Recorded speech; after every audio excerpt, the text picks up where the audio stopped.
ଓହୋ ମାଲିକ ଜୟ ଜଗନ୍ନାଥ ଶୁଭ ସକାଳ। ସକାଳୁ ଉଠିକି ଦେଖିଲା ବେଳକୁ ଆମ ତଳିଟା କାମ ହେଇଯାଇଛି।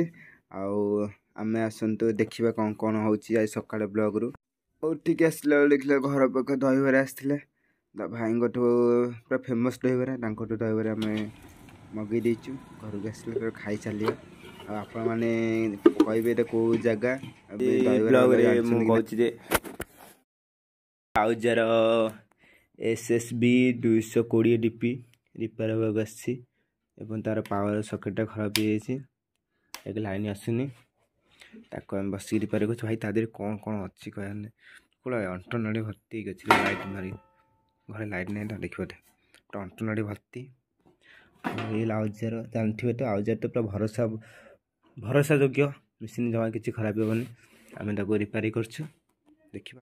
ଆମ ପାଖକୁ ଯେଉଁ ବି ଜିନିଷ ରିପେୟାର ହେବାକୁ ଆସିଛି ଆମେ ତାକୁ ଫାଷ୍ଟ ରିପେୟାରିଂ କରୁ, କାମ କରୁ ଭଲସେ, ତାପରେ ଆମେ ନେଇ କାମରେ ଲଗାଉ। ଯଦି ଭଲସେ ଚାଲିଲା ନା ଲୋକଙ୍କୁ ନେଇକି ଦିଉ, କାହିଁକିନା ଲୋକ ଆମକୁ ବିଶ୍ୱାସ କରୁଛନ୍ତି, ସବୁ ଜିନିଷ ଆଣି ଦିଅନ୍ତି ତିଆରି କରିବା ପାଇଁ।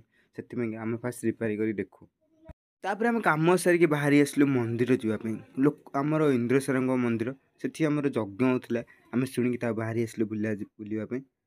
ଆଉ ରାସ୍ତାଟା ବହୁତ ଭଲ ଲାଗୁଥିଲା ଦେଖିବା ପାଇଁ, ପ୍ରାୟ ଗଛ ଦୁଇ ସାଇଡ଼୍ରେ ଥିଲା। ବୁଲିବା ପାଇଁ ବହୁତ ମସ୍ତ ଜାଗା ହେଇଥିଲା। ଆମେ ଫାଇନାଲି ପହଞ୍ଚିଗଲୁ ଠାକୁରଙ୍କ ପାଖରେ, ବହୁତ ଭିଡ଼ ଥିଲା।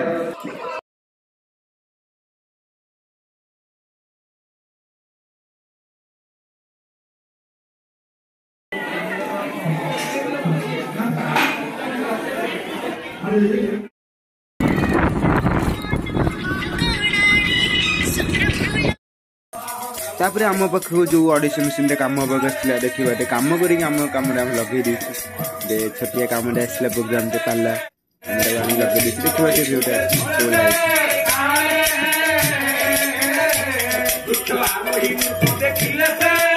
ତାପରେ ଆମ ସେ ଛୋଟ ପ୍ରୋଗ୍ରାମଟା କାମ ସରିଯାଇଛି। ତାପରେ ଖୋଲାଖୋଲି କରିଦେଇକି ଆମେ ଘରକୁ ଆସିଗଲୁ। ଆସି ସାରିଲା ପରେ ଘରେ ଆମ ଜିନିଷ ସବୁ ସଜାସଜି କରି ଥୋଇ ଦେଇଛୁ। ତାପରେ ଆମେ ଶୋଇଛୁ। Good night, Tata. ପୁଣି ଦେଖାବା ଆର ଏକ ବ୍ଲଗ୍ରେ।